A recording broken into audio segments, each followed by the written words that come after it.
Muito bem. O presidente Lula telefonou ontem para a presidente do México, Cláudia Sheinbaum, para tratar de temas da agenda bilateral e regional.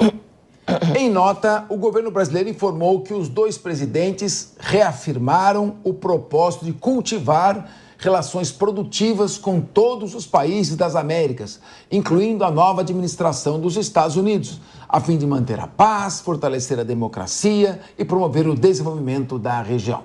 Aquela nota clássica.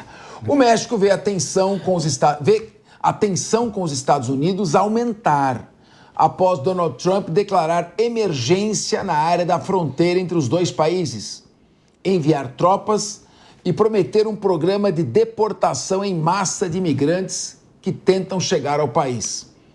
Ainda conforme o Planalto, o presidente brasileiro convidou a mandatária mexicana a realizar uma visita de Estado ao Brasil.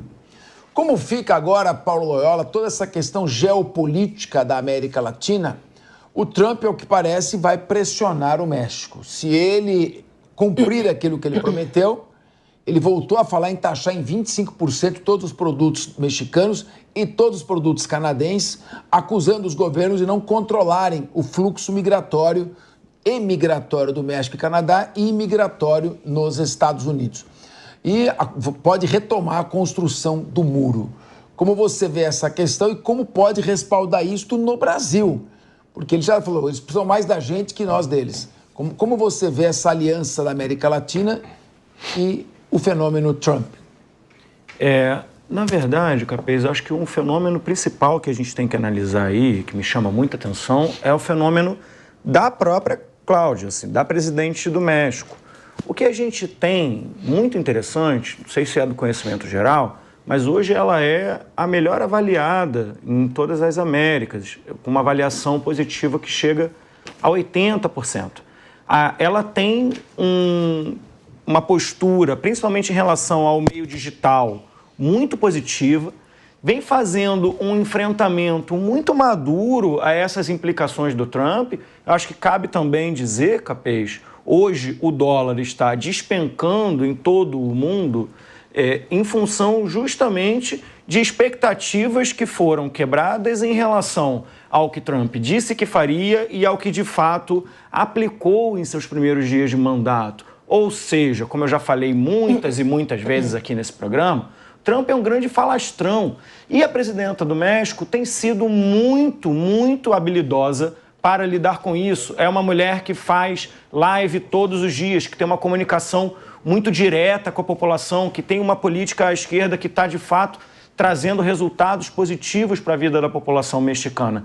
Então, a gente tem, mesmo com toda a tensão, mesmo com todas as falas do Trump, ela tem resistido e saído muito bem desse processo, trazendo aí uma linha muito interessante de como lidar com essa verborragia do Trump em nível global. Olha, Paulo Loyola, você é brilhante naquilo que faz e você seria brilhante em qualquer área profissional que você, porque você é muito inteligente. Mas vem uma crítica depois disso. Vem uma crítica, vem um elogio. Não tem mais, vem um elogio. Você é brilhante em qualquer área e acho que você seria também brilhante se fosse pediatra. Porque chega aquela mãe desesperada, se você é tão calmo para falar, olha, seu filho está com febre, mas fique tranquila, vamos cuidar. Gostei. Então vem um elogio seguido de um elogio. Tá? Obrigado. Muito bem. Meu querido Davi Andrade, como fica essa questão? Então, a presidente do México... Mas não é presidenta? Presidente do México está enfrentando agora uma pressão enorme dos Estados Unidos. E o Trump, claro, ele está implicando com os países que são fronteira com os Estados Unidos, aqueles que apresentam o maior problema. O Brasil não é uma preocupação. Ele é o nosso segundo... os Estados Unidos são o nosso segundo maior parceiro comercial. Sim. Nós não somos o segundo maior parceiro dos Estados Unidos. Sim. Como você vê, então, a relação Trump-Lula são relações pessoais que para o Trump são importantes numa relação entre países. Sim. Olha, Capês, inclusive essa questão migratória ou imigratória, né, dependendo do ponto de vista, já começou, né? Já começou deportações de imigrantes nos Estados Unidos, né? Vi isso hoje nos jornais.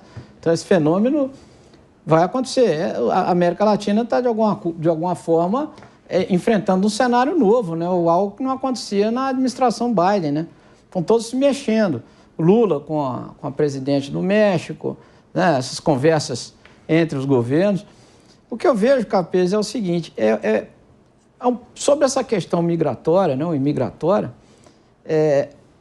por mais que isso doa, né, e vai doer efetivamente nas famílias que lá vivem, nos dramas familiares, né, que são vários, né, é o presidente Trump aplicando rigidamente a lei, né? É o que ele está fazendo lá nos Estados Unidos. Está aplicando a lei àqueles imigrantes que são ilegais. Enfim, esse é o movimento. Né? E com problemas sérios nas fronteiras. Né? Há um problema seríssimo na fronteira com o México, há um problema seríssimo na fronteira com o Canadá. Isso, de certa forma, quebrou muito a passividade dos governos latino-americanos num cenário em que não existia essa dicotomia. Né? O governo Biden não mexeu nessa história, mexeu muito pouco.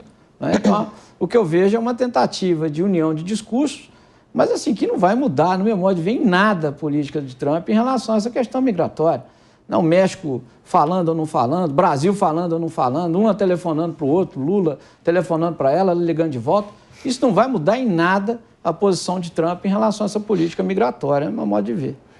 João Belutti, você concorda que esse bate-papo entre Lula e a presidente do México terá pouca repercussão em relação à relação com os Estados Unidos? Acredito que sim, Capês, inclusive porque a América Latina não costuma ser uma grande prioridade para os governos republicanos, tendem a ter uma visão mais a America First, como Trump sempre coloca.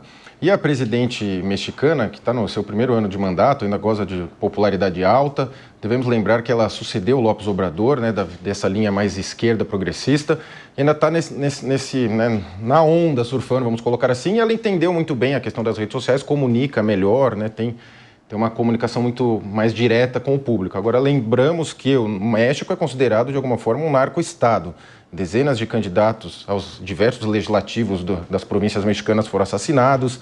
Então, assim, ela governa o Estado legal mexicano e tem o Estado paralelo mexicano, cujo principal consumidor é os Estados Unidos, que é tão ou mais forte que o próprio governo mexicano. Então, ela está numa situação complicada também e pode ser que essa guerra entre as facções mexicanas, inclusive com repercussões até do próprio PCC, se especula, acabe derrubando a popularidade dela mais para frente. O México que também fez uma reforma recente no seu Supremo Tribunal Federal, na Corte Máxima de lá, com mandatos, enfim, com eleição para juízes, que acho que é importante a gente acompanhar para ver como que pacificou esse tema depois, porque a gente se discute muito a reforma do judiciário, que também é bom ter um exemplo exterior para a gente olhar como foi aplicado. Como o Davi colocou, infelizmente é uma realidade, um fato da realidade objetiva, não existe um direito natural à cidadania de outro país pelo simples fato de eu ingressar nele. É triste, existem países mais envolvidos, mas é uma realidade. O outro país não é obrigado a me conceder a cidadania dele sob qualquer forma. Já existem os critérios legais, né? Investimento, enfim, amplo conhecimento, tem diversos tipos de vistos nos Estados Unidos. E o que o Trump disse a política é fechar a fronteira e só permitir os legais, ou que tentem pelos meios legais. Até porque, como ele denunciou e vinha ocorrendo, e grande parte da mídia democrata vinha escondendo, muitos crimes praticados por imigrantes, gangues de venezuelanos, entravam muitos criminosos juntos, já que era uma coisa aberta. Então, o que ele falou foi nesse sentido e vem fazendo. Já se derrubou uma questão da cidadania, que para quem nascesse lá, filho de imigrantes, que me parece que era uma ordem, ele fomentou o debate, sabendo que derrubaria. O judiciário já derrubou e vai a discussão para a Câmara. Enfim, ele está fazendo o que ele se propôs. Agora, em termos de tarifar o mundo ao redor, ele realmente foi mais no campo político. Ainda não aplicou nada, por isso que o mercado já deu uma acalmada, porque política tem muito isso. Tem muito o que você fala, mas muito o que faz, né? E normalmente o que os políticos fazem é muito menos